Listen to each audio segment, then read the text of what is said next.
his take on President Obama's speech, which of course, as we mentioned, is going to be at 7 p.m. tonight. And Senator Coburn, you and I have talked quite a bit about the budget deficit. I know you were on the Gang of Six, and you were not happy. You voted actually against ultimately the debt deal. Overall, here in the job speech and what we are hearing, the details we're hearing from it, is this a plan from Obama that you can support? Well, first of all, I don't know all the details of it, Betty Liu, but the details that are in the press right now. Well, I can't say until I look at it. We have a couple of problems with what we're doing.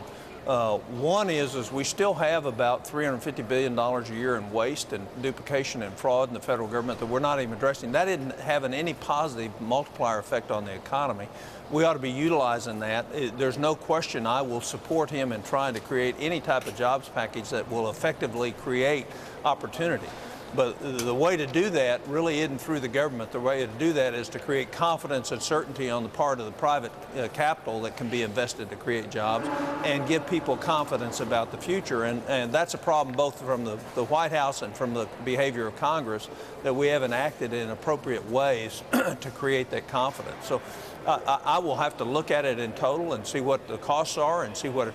I would also make one other point that they're talking about. They're talking about, again, a payroll tax avoidance, but we need to be very careful with that, because the $105 billion for this year in terms of the payroll tax avoidance that we had, we didn't drop down any of the IOUs on the Social Security. So what we actually did is add $105 billion to the deficit and not offset any of the Social Security. So what we're doing is fundamentally changing Social Security from what it was planned to be, which was a trust fund, into a government-run program like Medicare.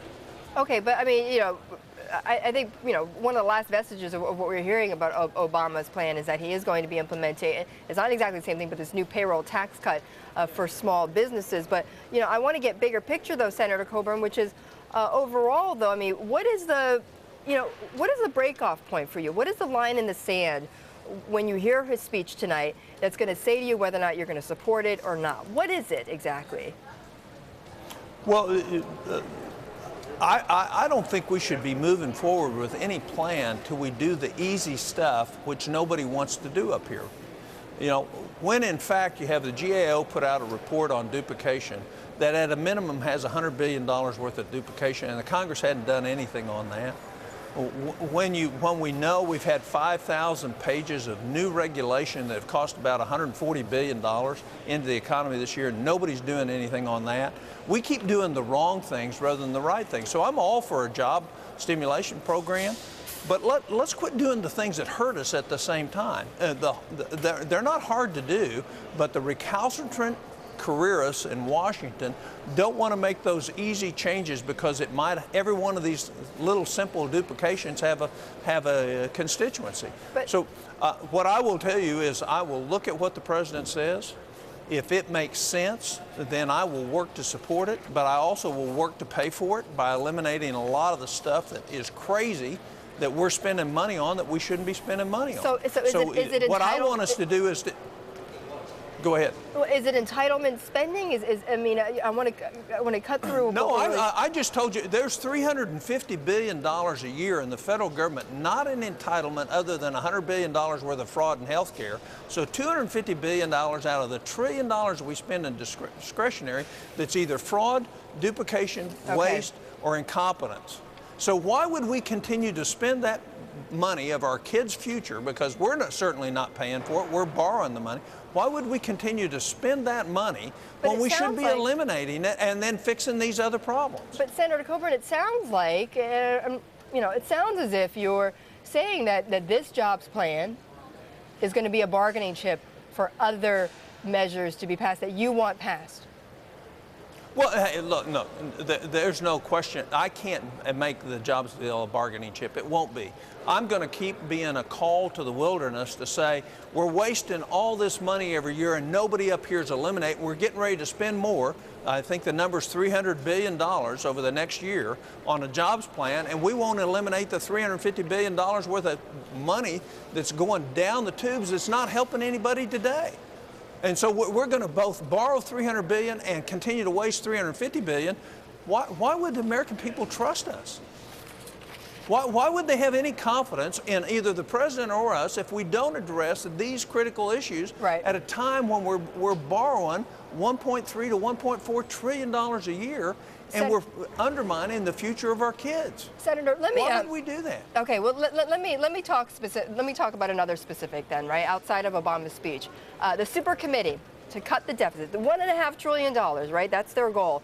They're meeting today, I believe. And yesterday we talked to Congressman Chris Van Hollen. I think we have the sound there from what. Let's just roll it. It's certainly a plan that we can support from the details that I know about it. We're going to have to work with our Republican colleagues to see how much of this we can get passed. I would hope that they would agree with us and with the president that we need to make that infrastructure investment.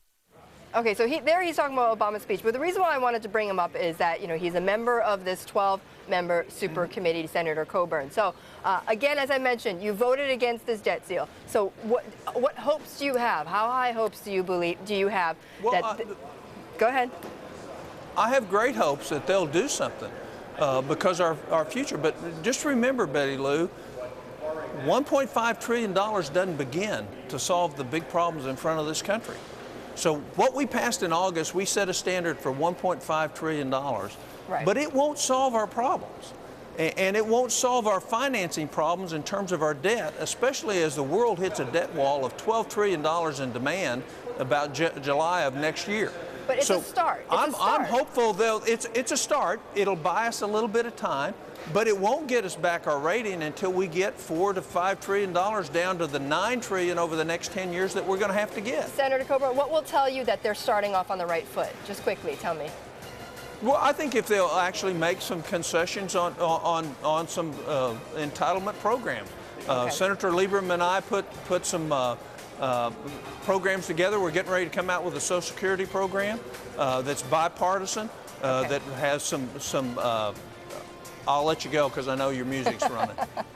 All right, you are well trained in television. Senator Coburn, thank you so much. Really appreciate it. Oklahoma Senator Coburn. We will be back in just a few minutes on In the Loop.